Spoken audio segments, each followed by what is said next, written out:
Hey, hello everybody, and welcome back to the second part of 3 of the Seattle, Seattle 100-mile endurance race. So we're in the pit here after our first 13 laps. Let's get her going.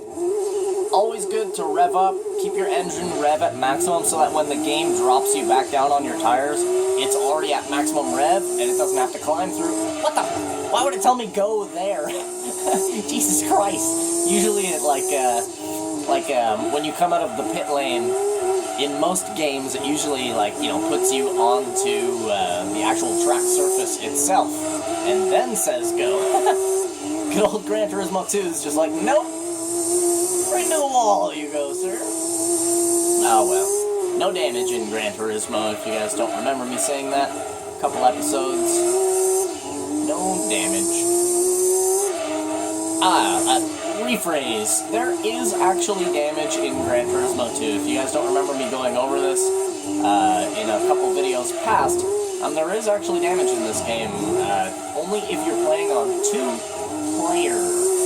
So if you play 2-player split screen on this game, if you go to your options menu, you can actually find vehicle damage in the 2-player options menu. And yes, you can 100% turn on vehicle damage. It's not like anything like Forza, if that's what you're thinking. Your cars do not visibly appear damaged. The car, its looks, you know what I'm saying? Like, you can't bash in the car, you understand what I mean? But you can definitely damage the car to the point that it doesn't really work very well anymore, that's for sure.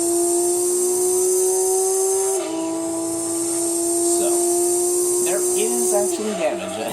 A lot of people always say that. They're like, there's no damage. And then I'm like, no, dude, in the 2-player there actually is. Mind blown. You know? A lot of people are actually very surprised to find out that that's the truth. You know what I'm saying? They're like, no way. I'm like, dude, I swear to God. Go home, turn on Gran Turismo 2, go look in your options menu, and it'll be there. Vehicle damage.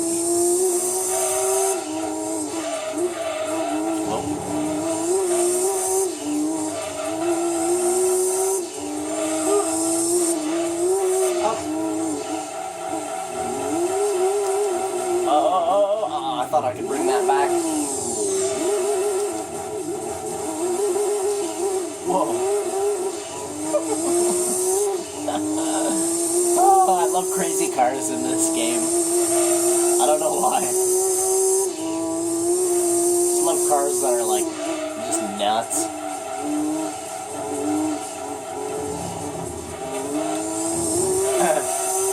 And then I'm like the total opposite in Forza. I prefer a car that friggin' does exactly what I want it to do. Aw, come on.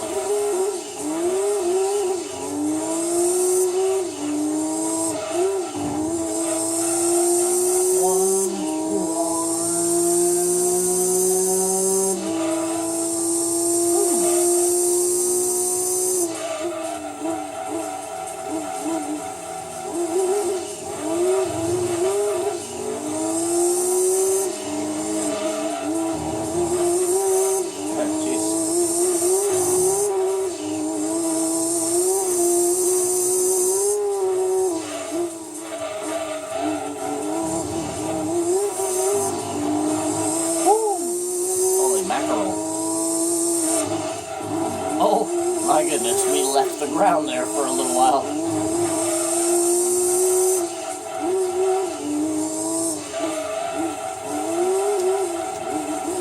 Man, that first and second gear in this car are absolutely mental. I can imagine what this car would be like if you turn the TCS down all the way.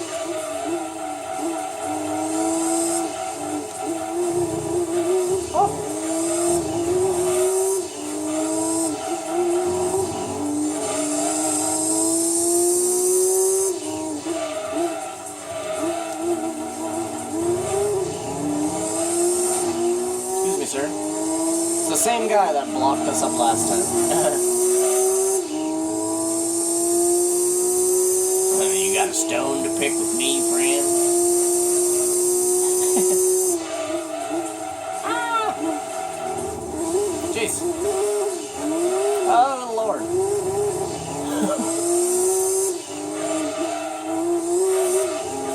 Oh, easy. Easy, my love. Holy mac.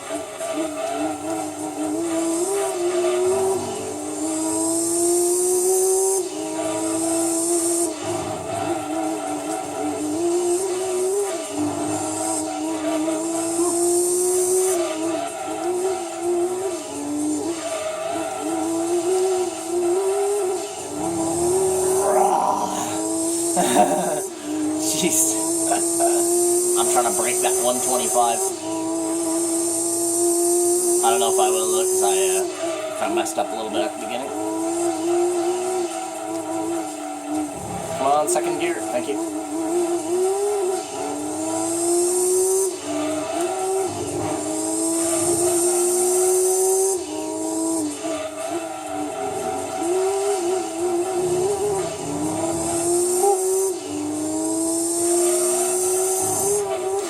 Oh, my goodness. Come on, come on, come on, come on. Yeah. Screwed up a little bit too much at the beginning.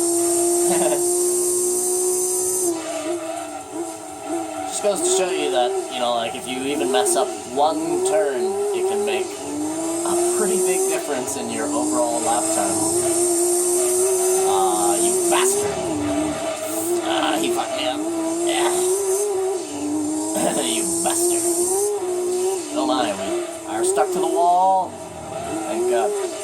I was stuck to the wall there. I was trying to turn away from it the whole time.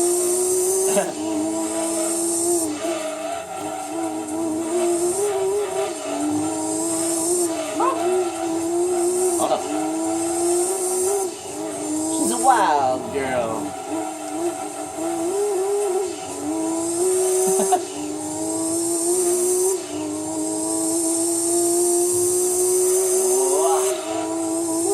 I love how there's a little partition in that guardrail that's like taken out, but you don't actually see it.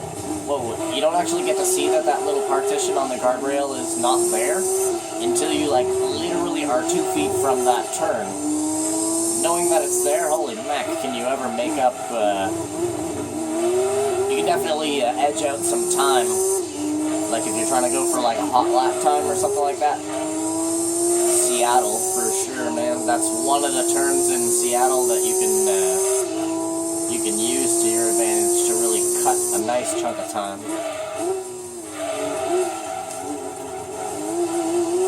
Whoa.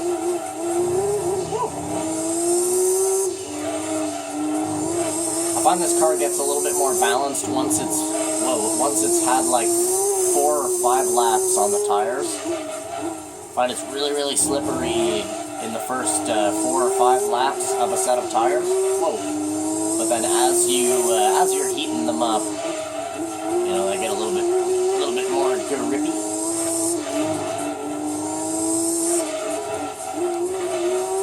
And the turn that I'm talking about, with the little piece of guardrail that sticks out, is this little slight right-hander right here. Right there. You see that little bite taken out of the guardrail, you guys, as I go past it? But you don't actually really see that there's like a little, there's like a different angle in that guardrail, unless you literally turn directly towards it. Pretty much, you kind of turn towards it almost with the intention of hitting it, because as you begin turning around it, you'll actually come to realize when you get a different angle on it that bite is taken out of it. And I actually did it like absolutely perfect there on that last lap. If you guys are wondering, that was like totally perfect. Simply just because I was trying to show you my exact. I was trying to explain it by showing it. Whoa. And yeah, if you're going for some hot lap times on Seattle, even in the newer Gran Turismos, I think that bite is still taken out of it in Gran Turismo 3 as well. Pretty sure it is.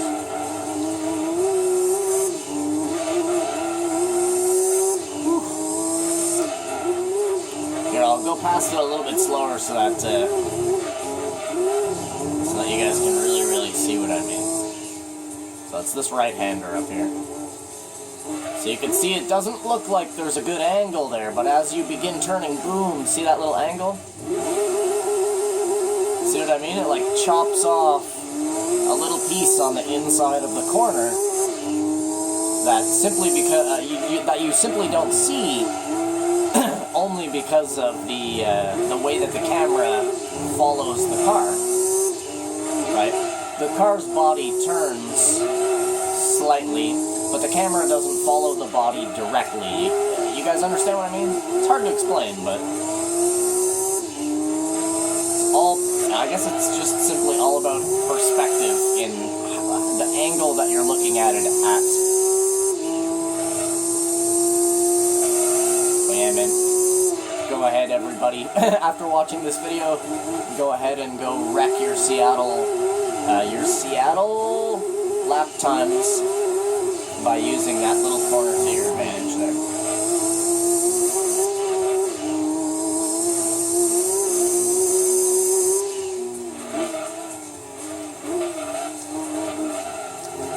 I knew he was going to go sliding into that. That's why I waited.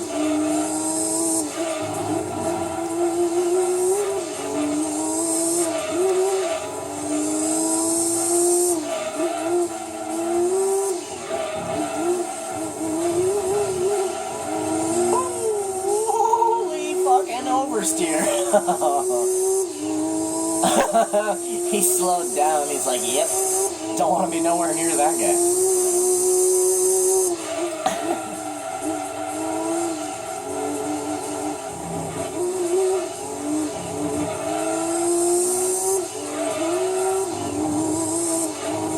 Yeah, so we're going to go to lap 26 in this specific video. Oh, please turn. Jesus, holy loss of handling there. Did you guys see how I slowed down so much? And it still wouldn't make the turn. Total loss of traction. Do you guys know why that happens? I know why that happens. That is a result of all four of your tires being a very different temperature from each other. And you're trying to relate information to your car to turn, but the tires are in different temperatures, and as your car begins to lean over on the side, you're putting pressure on what would I assume what would be the colder tire because there's no grip.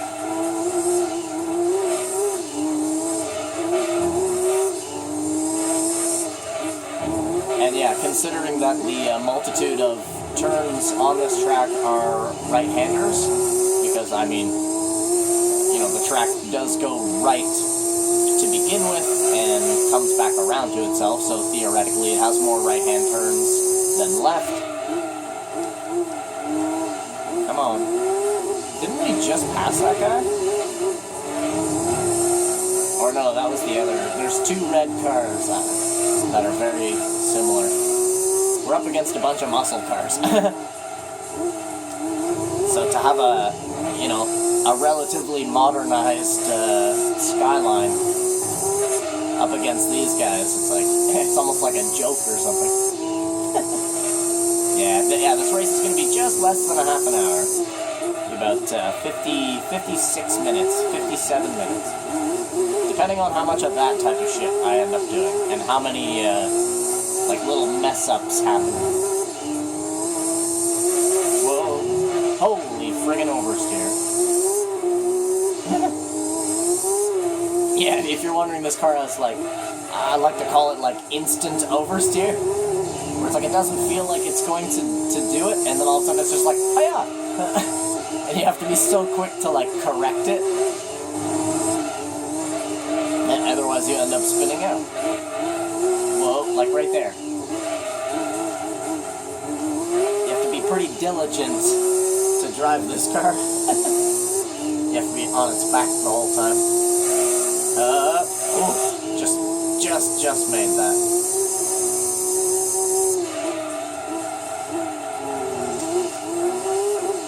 But again, the best way to aim for that turn is basically the way that it looks like you're going to hit it. Because because as you begin turning, you'll notice that it kind of falls away. So if you go with the angle that you're going to hit it, you'll actually just miss it by like a friggin' inch.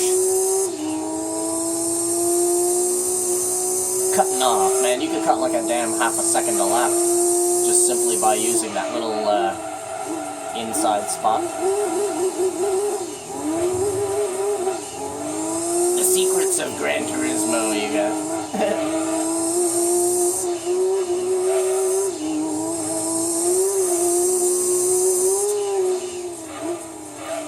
I guess I could take it to lap 27. Whoa. Because then the third part would be the last 13 laps. Instead of the last part being 14 laps and this part being 13 laps. I'll make this part 14, and then I'll make the last part 13. That way it cuts off like a minute and a half. And that'll be roughly the same amount of time that it takes me to gather the rewards and go and find out what car we win from this. I do not remember like pretty much any of the cars that you win from like most of these events. Just the ones that really drop cars that are worth a shit ton of money, or very specific race cars that I like. I know a lot of specific races like that. Get certain vehicles. Oh, yeah. But I do not remember what you get from this.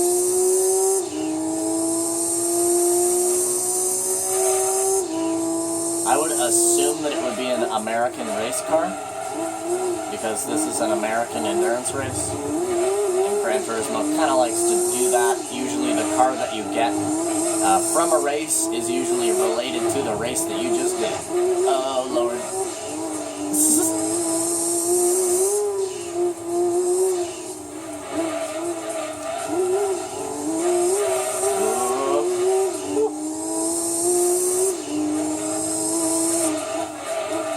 The tires are starting to get a little bit slippy now. Starting to get into the darker part of yellow. Which is perfectly fine with me. You guys know that I'm kind of used to driving cars. Well, oh, we came a little bit too close there. I had to turn away from it at the last second. Yeah, you guys know I'm used to driving cars that, well, I guess that I'm not used to driving, I guess you could say. It's kind of weird to say that, but I am used to driving cars that are, like, crazy, you know what I mean? I enjoy that shit. After all, the objectivity of a video game is to enjoy yourself and have a good time. And I'm not out here trying to be the best or number one or set world records and all kinds of shit like that. Maybe if I had like 1 million subscribers, I would get into some very, very professional settings.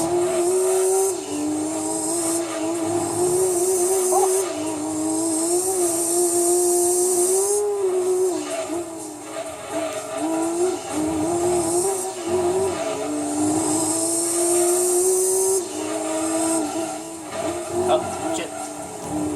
Get out of my way. Oh man, he totally fucked my apex up. Now he's gonna get in front of me again. Nope, no sir.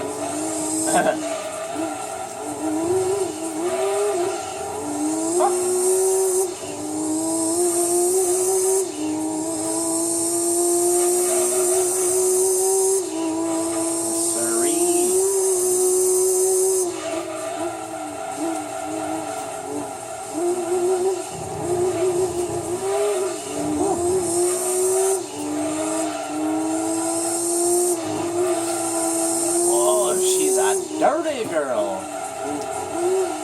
Oh, we got that total loss of control there again. Yeah, so we're gonna go to 27.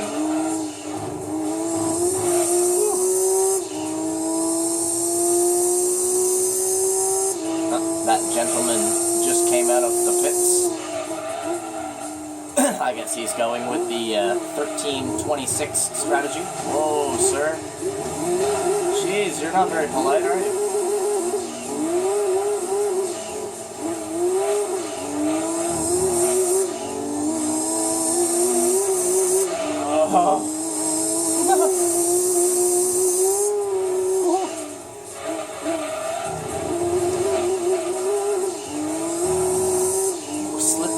sliding.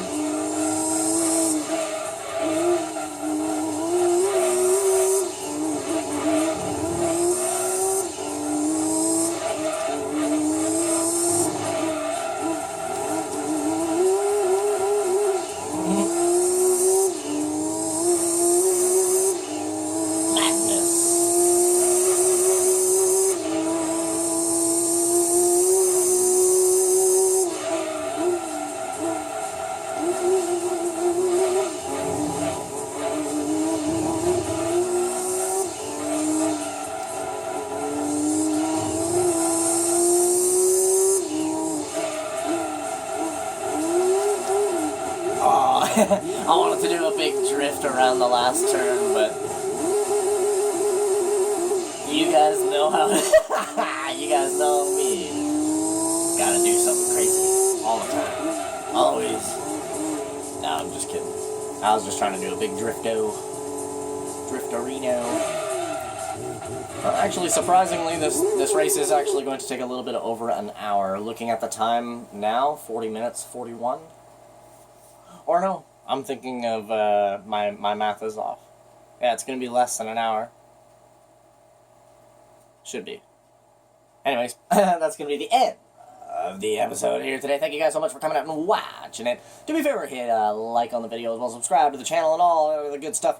You guys know how we do things out here. Low numbers, yo. Low numbers. Fucking hell. But yeah, man. I hope you guys have a freaking awesome rest of your time until you see the end of this race. And I'll see you guys all in the last third of this event. Bye-bye, you guys.